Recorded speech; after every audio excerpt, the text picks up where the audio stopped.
Hola, soy Ceali Gardón y te invito a compartir este tiempo virtual con WebCuba, la propuesta que te actualiza de lo que ha sido tendencia informativa esta semana en nuestro país. Hoy te actualizamos sobre los aspectos fundamentales del anteproyecto del Código de Familias presentado a los cubanos. Además, te ampliamos acerca de qué posibilidades tienen para sobrevivir en la isla personas de bajos ingresos económicos. Somos WebCuba, juntos desplegando la verdad. Ya conoces todo sobre el anteproyecto del Código de Familias para Cuba. La versión que se hizo pública fue la número 22 y aquí te traemos algunos de sus principales contenidos y características.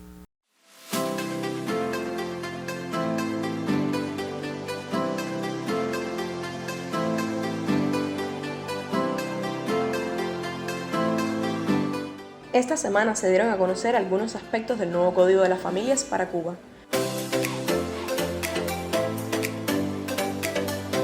El programa televisivo Mesa Redonda se acercó al anteproyecto que horas antes fuera presentado en conferencia de prensa por el ministro de Justicia de Cuba.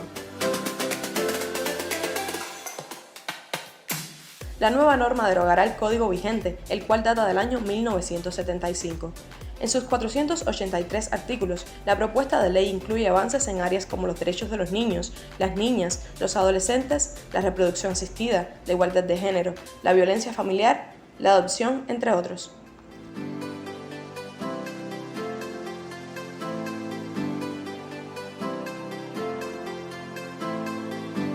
El objetivo de esta norma es lograr una sociedad más inclusiva, que brinde todos los derechos a todas las personas y se ajuste a la diversidad de familias existentes en el país. Yo creo que todo el mundo necesita la felicidad y debe luchar por ella, porque eso es lo más importante, ser feliz. Y hablando de novedades, Cuba acaba de aprobar una nueva ayuda económica temporal para las personas más vulnerables. Es que de eso se trata el modelo socialista de este país.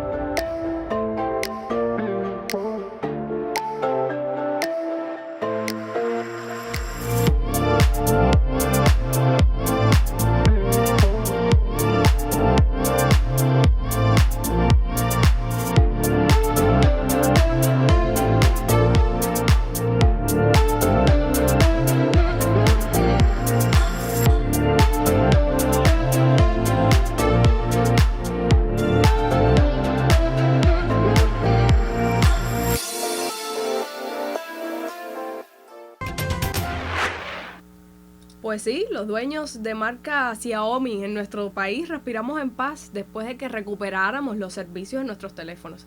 Y es que cientos de usuarios alertaron en redes sociales sobre un repentino bloqueo en el software de sus teléfonos.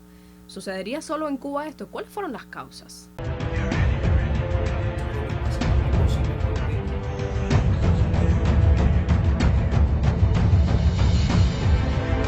Hace aproximadamente una semana que estamos viviendo una especie de tensión con los usuarios de Xiaomi. ¿Por qué?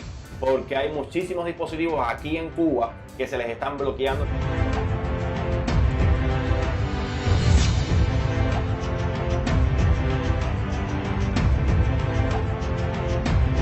Xiaomi tiene prohibido vender teléfonos en 6 partes del mundo, empezando por Irán, Siria, Sudán, Corea del Norte, la región de Crimea y por último, Cuba.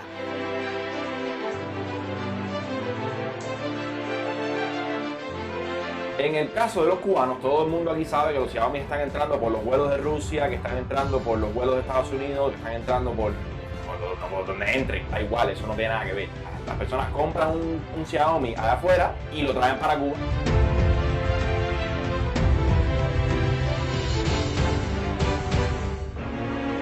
Yo no estoy violando los términos y condiciones, yo lo estoy usando para mí.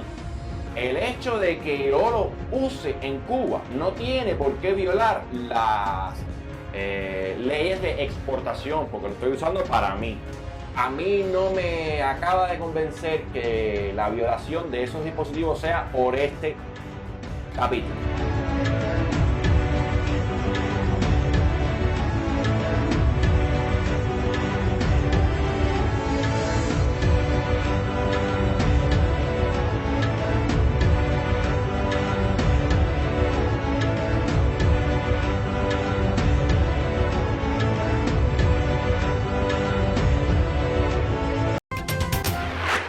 ¿Qué temas fueron tendencia esta semana en Cuba y el mundo? La apertura del turismo en próximos meses en la isla se ha mantenido en el top de temas a tratar sobre Cuba, sobre todo por la situación sanitaria del país. Sin embargo, las explicaciones brindadas por el ministro del Turismo aclararon que la decisión está basada en el acelerado proceso de vacunación que se desarrolla en el país. Otro asunto que ha marcado tendencia fue la publicación del anteproyecto del Código de las Familias y el aplazamiento de la resolución que aprueba el programa de educación integral en sexualidad con enfoque de género y derechos sexuales y reproductivos en el Sistema Nacional Educativo. En cuanto a la visita del presidente cubano Miguel Díaz-Canel Bermúdez a México, no ha dejado de acaparar titulares la campaña de rechazo desarrollada por diferentes sectores sociales dentro y fuera del país centroamericano. Todo esto a pesar de la posición de defensa adoptada por el presidente mexicano Andrés Manuel López Obrador y de reconocimiento al derecho de Cuba a ser independiente y no permitir la injerencia en sus asuntos internos de ninguna potencia extranjera.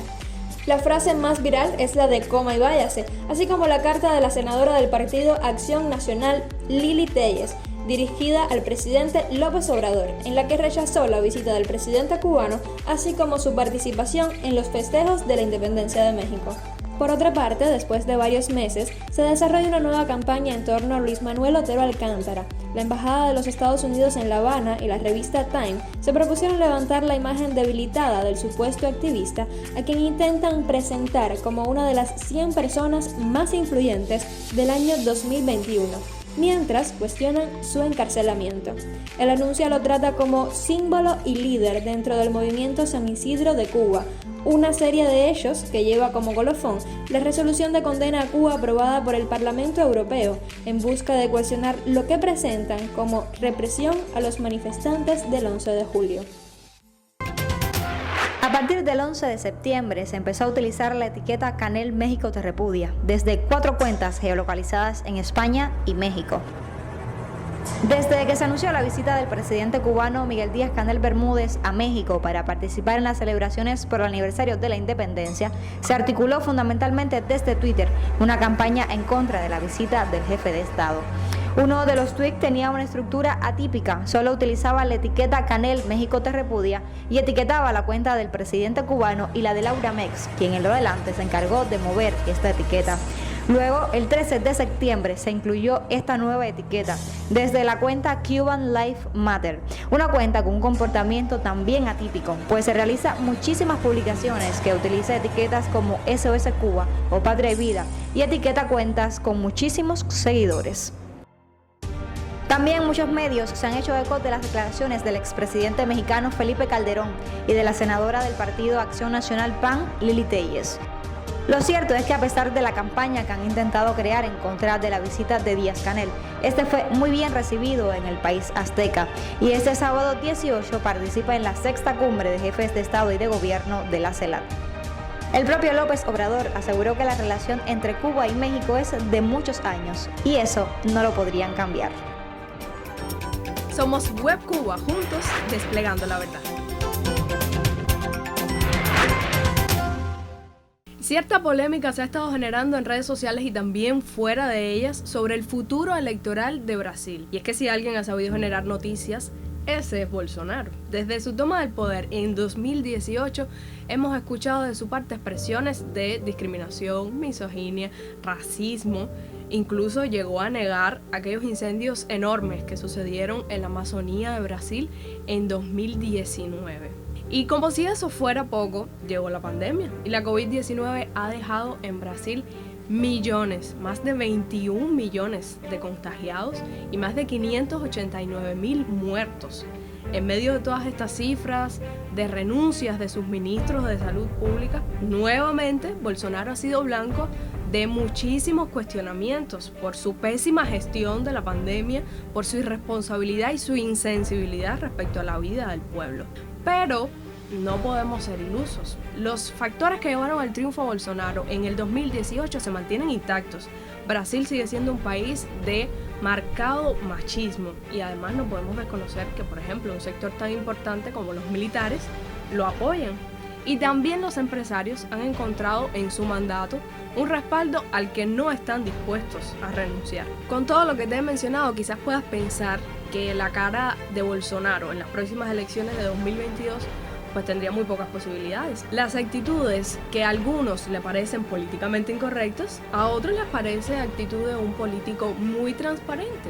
Y es que Bolsonaro ha logrado hacer creer que él se ubica muy lejos de cualquier acto de corrupción y que defiende supuestamente la democracia y la libertad de expresión. Si bien la popularidad de Luis Ignacio Lula da Silva se ha mantenido sólida, pues no se puede desconocer el peligro que representa una candidatura de Bolsonaro en las elecciones de Brasil en 2022. Por cierto, otra mala pata de Bolsonaro fue la salida de Brasil de la Comunidad de Estados Latinoamericanos y del Caribe solamente para no cooperar con Cuba y Venezuela. Y justo este sábado se celebra la 6ª cumbre de jefes de Estado y de Gobierno de la CELAC. Allí se debate si sobrevive o no la OEA, un mecanismo que actualmente solo sirve para respaldar los intereses de la Casa Blanca.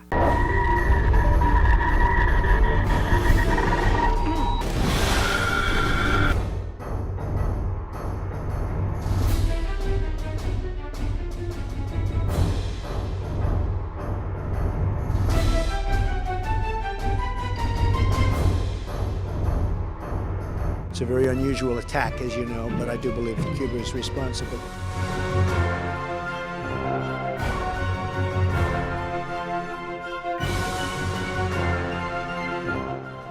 Es el momento de recambiarse la narrativa y no seguir transmitiendo una historia que no va a funcionar en la ciencia.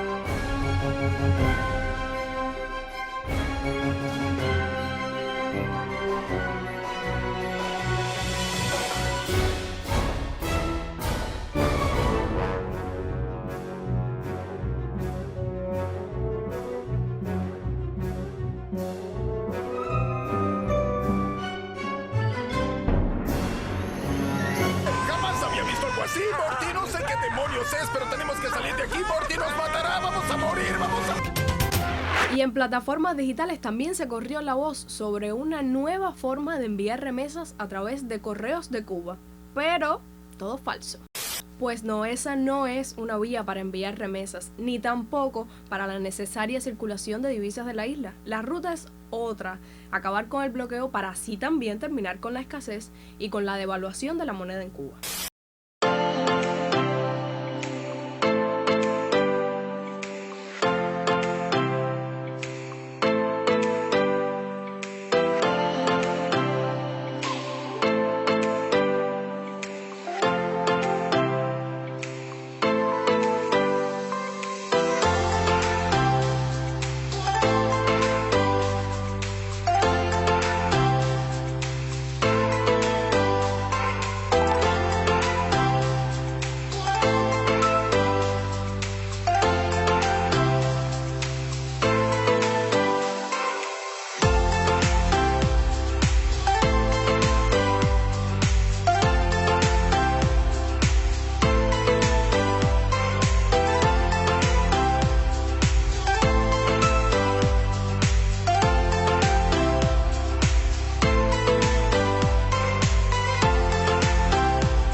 Y por hoy nos vamos despidiendo, siempre con la invitación a que nos sigas en nuestras redes sociales, Facebook, Twitter, Instagram y YouTube. Nosotros somos Web Cuba, juntos desplegando la verdad. Hasta la próxima.